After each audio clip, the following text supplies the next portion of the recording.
Bom, pessoal, então vamos começar a nossa primeira aula da disciplina de linguagens formais e autômatos, né? Então, essa primeira aula, ela é dedicada para que eu possa conversar com vocês sobre a importância de se estudar as linguagens formais e os autômatos, aonde essa área está inserida dentro da computação, tá? E apresentar também alguns conceitos, ok? Vamos lá. Então, eu vou começar falando para vocês sobre a nossa disciplina, tá? O objetivo dessa disciplina, então, é estudar as classes de linguagens e seus respectivos formalismos reconhecedores. O nome desses formalismos reconhecedores se chama autômatos, tá? O segundo objetivo, então, é estudar as linguagens em ordem crescente de complexidade e as aplicações dessas linguagens. Então, existe uma hierarquia de linguagens formais que a gente vai estudar e a gente vai começar estudando da mais simples até chegar nas máquinas de Turing, que são as mais complexas. E o terceiro objetivo da disciplina é entender os modelos fundamentais de computação e as suas propriedades, ok? Então, aqui algumas informações sobre mim, né? Eu vou estar lecionando essa disciplina com vocês esse semestre. Aqui está o meu e-mail. Se alguém tiver alguma dúvida, pode entrar em contato, fica à vontade. E minha formação, tá? Bom, aqui tem uma ementa resumida dessa disciplina, do que nós vamos ver, tá? Nessas 6 semanas. Então, a gente vai começar falando das linguagens regulares, que são as linguagens mais simples dentro da hierarquia das classes de linguagens. A gente vai falar sobre os autômatos finitos, que estão associados com as linguagens regulares. Vamos falar também das linguagens livres de contexto e dos autômatos com pilha. E vamos terminar a nossa disciplina falando das máquinas de Turing e da hierarquia das classes de linguagem. Aqui eu apresento para vocês a bibliografia que a gente usa para essa disciplina, tá? Usamos basicamente esses 3 livros aqui. Esse primeiro livro aqui é o livro que eu uso muito para montar os meus slides, tá? Eu sigo a ordem apresentada nesse livro aqui. Esse segundo livro do Cipser também é muito bom e é um livro que está disponível na biblioteca virtual da UFERJ, tá? Esse terceiro livro aqui é um livro mais resumido, mas é bem didático. É um livro lá da série da URGS, né? Da Universidade lá do Rio Grande do Sul. E também está disponível na biblioteca virtual. Além disso, eu também uso esse livro aqui principalmente para exercícios, tá? Esse livro não é fácil de encontrar, mas se alguém tiver acesso a ele, também é uma boa opção. Só para facilitar a busca de vocês por essa bibliografia, eu coloquei a imagem dos 3 livros da bibliografia básica, né? Como eu falei, esse aqui é o livro base para eu montar a minha aula, tá? Esses 2 livros aqui é o que eu vou costumar indicar de leitura do material de apoio para essa disciplina, tá? Porque são livros que estão disponíveis na biblioteca virtual da UFESA. Então, vamos começar falando sobre a nossa disciplina, tá? Vamos começar com uma introdução. Então, eu tenho uma pergunta básica, tá? Que é o que define toda essa disciplina. A pergunta é a seguinte: quais são as capacidades e as limitações fundamentais dos computadores? Tá? Então, para responder essa pergunta, a gente precisa estudar algumas áreas, tá? Essas áreas estão definidas aqui. São as linguagens formais e os autômatos, a teoria da computabilidade e a teoria da complexidade. Essas 3 áreas juntas formam o que a gente chama de teoria da computação, tá? Então, na verdade, a teoria da computação é uma área da computação que é formada por essas 3 sub-áreas. A nossa disciplina, ela está focada aqui, ó, nas linguagens formais e autômatos, certo? A teoria da computabilidade e a teoria da complexidade vocês vão estudar numa próxima disciplina que a gente chama de teoria da computação, tá? E que, na verdade, é uma continuação da nossa disciplina.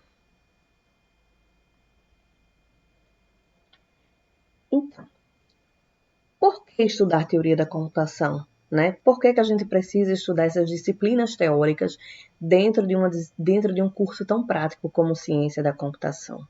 Tá? Então, a primeira coisa que eu tenho que falar para vocês é que é claro, é notório a importância que as teorias têm para qualquer prática, em qualquer ciência que você esteja pensando. Tá? Então, não tenha dúvidas da importância da teoria para qualquer prática. No nosso caso, se a gente entender por computação tudo que um computador pode realizar, a gente precisa primeiro entender o que é um computador, tá? Porque a gente está falando de uma ciência da computação. Então, a gente primeiro precisa entender o que é um computador. Eu poderia responder isso para vocês de várias formas, tá? Provavelmente, a maioria das respostas estariam relacionadas a hardware, a tecnologia. Entretanto, nós estamos falando de uma ciência. Então, eu não posso dar uma resposta para vocês e limitar essa minha definição de computador ao hardware e à tecnologia que nós temos até esse momento. Porque daqui a 5 anos, essa minha resposta ela já não vai mais ser adequada. Então, na verdade, a resposta que eu tenho que dar para vocês do que é um computador, ela tem que ser baseada em uma noção abstrata de computador, tá? E aí, para eu te dar essa resposta abstrata do que é um computador, eu preciso construir um modelo. Eu preciso construir um modelo abstrato, um modelo matemático. E a construção de modelos, ela é essencial em qualquer disciplina científica, que é o caso da nossa. Então, essa disciplina de linguagens formais e autômatos tem esse objetivo de apresentar a vocês as noções abstratas de computadores, quais são os modelos matemáticos, os modelos abstratos de computadores que existem. Então, há alguns slides atrás eu falei para vocês que a teoria da computação ela é formada, então, pela área de linguagens formais e autômatos, pela teoria da computabilidade e pela teoria da complexidade. Ok? Vamos falar um pouquinho, então, o que seria a teoria da computabilidade? Teoria da computabilidade, gente, nada mais é do que a gente conseguir classificar os problemas em solúveis ou não solúveis. Em outras palavras, significa quais são os problemas que a gente pode resolver por um computador ou não, né? Problemas que a gente consegue implementar um algoritmo para resolver. Tá? Alguns problemas simples não são possíveis de serem resolvidos por computadores. E isso vocês vão descobrir quando estudarem a teoria da computabilidade. Também existe a teoria da complexidade. E qual é o objetivo dessa disciplina? Essa área aqui, ela mostra que alguns problemas computacionais são fáceis de serem resolvidos e outros são difíceis de serem resolvidos. Isso eu estou falando do ponto de vista computacional, tá? A gente consegue resolver facilmente ou não. Por exemplo, o problema da ordenação, né, de ordenar, é fácil de ser resolvido. Enquanto o problema do escalonamento de aulas é um problema difícil de ser resolvido. E aí existem classes, existe uma classificação desses problemas, ok? Quando a gente tem problemas difíceis de serem resolvidos, ou seja, de se encontrar uma solução ótima, perfeita, muitas vezes a gente pode adequar o nosso problema e se contentar com uma solução, digamos, menos perfeita. Tá? O que é que significa isso? Às vezes uma solução atende o nosso objetivo, mesmo não sendo a solução ótima, tá? Por quê? Porque alguns problemas vão ser difíceis de serem resolvidos apenas para algumas instâncias, não para todas. Digamos que na maioria dos casos, para a maioria das instâncias, os nossos problemas vão ser resolvidos no tempo computacionalmente bom, tá? Como é que a gente resolve isso? Como é que a gente se contenta com uma solução menos perfeita? Aqui vai entrar o que a gente chama de heurística, que vocês vão acabar estudando isso em outras disciplinas, tá? Então, uma heurística é um caminho que a gente usa para resolver um problema difícil e se contentar com uma solução menos perfeita, mas que atende o nosso problema. Então, nós falamos um pouco da teoria da complexidade e um pouco da teoria da computabilidade, ok? Que são duas áreas que complementam a nossa disciplina. Agora eu vou falar para vocês sobre a teoria dos autômatos propriamente dita, que é o objetivo da nossa disciplina, tá? Então, o que a teoria dos autômatos faz, tá?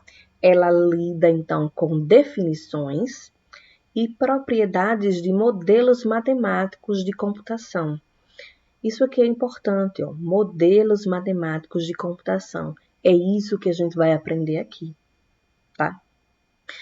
Então, eu falei sobre as teorias da computabilidade e da complexidade. E essas teorias, elas precisam de uma definição muito precisa do que é um computador, tá?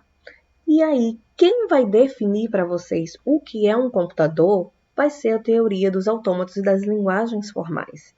Lembra que eu disse que para definir o computador eu preciso definir em termos de um modelo abstrato de computador? Pois bem, é nessa disciplina que nós vamos conhecer os modelos abstratos. Bom, aqui estão alguns exemplos de aplicações computacionais que são fundamentadas na teoria dos autômatos, tá? Então, só para que vocês conheçam alguns, eu citei aqui o software de verificação de circuitos digitais, os analisadores léxicos dos compiladores, os motores de busca na web, ou seja, como fazer busca na web, tá? E qualquer software para verificar sistemas que tenham um número finito de estados, tá? Aqui, o que eu quero deixar bem claro para vocês, vou marcar aqui, ó, analisadores léxicos, é que essa disciplina é pré-requisito básico para a disciplina de compiladores, tá? O que eu estou querendo dizer é que todo o conteúdo que vocês vão ver aqui, vocês vão precisar, ele é necessário para a disciplina de compiladores. Para finalizar, eu tenho duas frases que eu gosto sempre de citar aos meus alunos para que eles entendam a importância de se estudar essa disciplina. Vou começar com a primeira. Os assuntos abordados nessa disciplina nos colocam diante de questões profundas de natureza computacional e de conhecimentos que não serão rapidamente obsoletados, porque simplesmente esses conhecimentos não dependem de tecnologia, tá?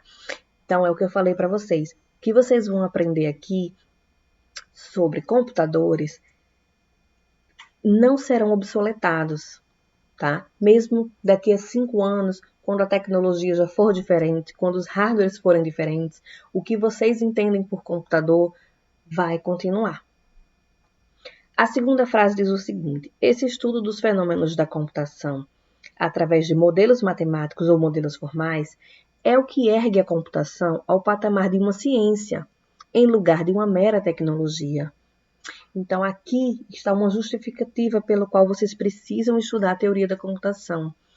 O nosso curso, a ciência da computação, não é uma tecnologia, é uma ciência. E por ser uma ciência, nós precisamos estudar modelos matemáticos e modelos formais que a definem, tá? E tudo isso começa aqui nessa disciplina. Eu espero que vocês gostem da disciplina, eu espero que vocês tenham gostado da aula de hoje. Vou deixar um texto no material de apoio para complementar isso que eu falei para vocês aqui e espero vocês na próxima aula.